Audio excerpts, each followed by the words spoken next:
Hello and welcome to Do It Yourself channel.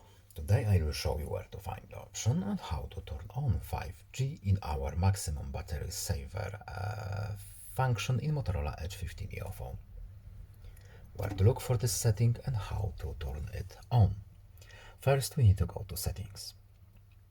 And then we need to go to battery option menu, and here we have our battery saver.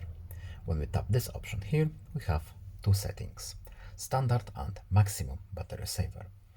And here we have this cog menu right here that we need to tap. And as you can see, we have our turn off 5G option right here. So we can turn it off. It's a simple on or off switch. And now when we are using our maximum battery saver, the 5G option will not turn off. That's all. I hope this video was helpful to you. Please leave a like and subscribe.